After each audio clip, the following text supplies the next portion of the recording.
பெங்களூருவில் ராமேஸ்வரம் கஃபேவில் நிகழ்ந்த குண்டுவெடிப்பு சம்பவத்தில் வெடித்தது டைம் பாம் என அம்மாநில முதலமைச்சர் சித்தராமையா கூறியிருப்பது பெரும் அதிர்ச்சியை ஏற்படுத்தியிருக்கிறது. இந்த குண்டுவெடிப்பு சம்பவத்தில் உள்ள பின்னணி என்ன பார்ப்போம் தற்போது. பெங்களூருவில் பரபரப்பான இடத்தில் இருக்கிறது ராமேஸ்வரம் கஃபே. இங்கு ரவா இட்லி வேண்டும் என ஆர்டர் செய்த நபர் அதை வாங்காமல் சென்றிருக்கிறார். அந்த நபரே இந்த குண்டை வைத்துவிட்டு சென்றிருக்கலாம் என போலீசார் சந்தேகிக்கின்றனர். அதன் அடிப்படையில் தற்போது அவரை கைது செய்து போலீசார் விசாரணை வளையத்திற்குள் கொண்டு வந்திருக்கிறார்கள்.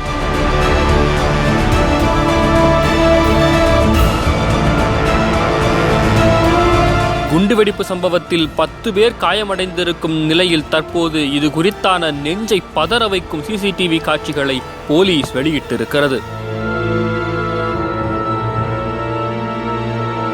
சிலிண்டர் வெடித்து தீ விபத்து ஏற்பட்டிருக்கலாம் என ஆரம்பத்தில் தகவல் வெளியான நிலையில் சிசிடிவி காட்சிகள் மூலம் வெடித்தது சிலிண்டர் அல்ல, வெடிகுண்டுதான் என்பது உறுதி செய்யப்பட்டது.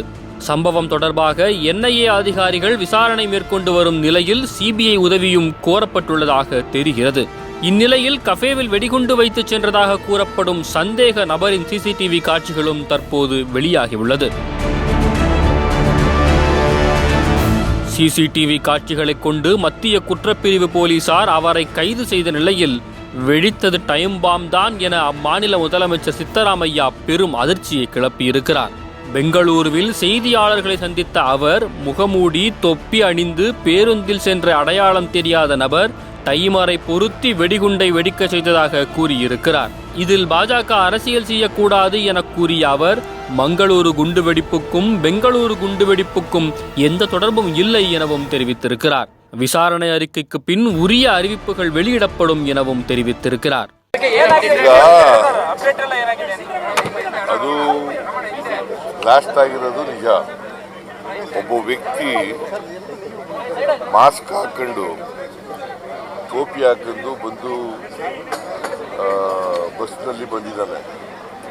ಬಸ್ನಲ್ಲಿ ಬಂದು ರವೆ ಇಡ್ಲಿ ತಗೊಂಡಿದ್ದಾನೆ ಒಂದು ಕೌಂಟರ್ನಲ್ಲಿ. ಅಲ್ಲಿಂದ ಹೋಗಿ ಕೂತ್ಕೊಂಡಿದ್ದಾನೆ ಒಂದು ಕಡೆ.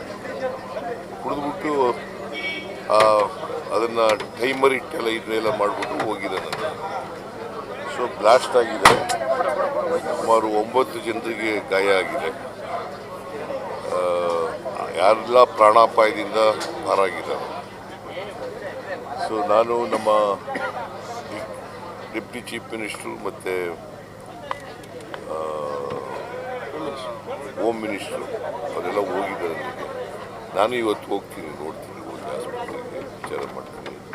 ಮತ್ತು ಹೋಟೆಲ್ಲು ಕೆಫೆ ಅಲ್ಲೂ ಹೋಗಿ ನೋಡ್ತೀನಿ. இதையடுத்து சம்பவம் தொடர்பாக மங்களூரு குண்டுவெடிப்பில் கைதான சாதிக் உள்ளிட்ட 4 பேரிடமும் போலீசார் விசாரணையை தீவிரப்படுத்தி இருப்பதால் கர்நாடகாவில் பதற்றமான சூழல் நிலவுகிறது.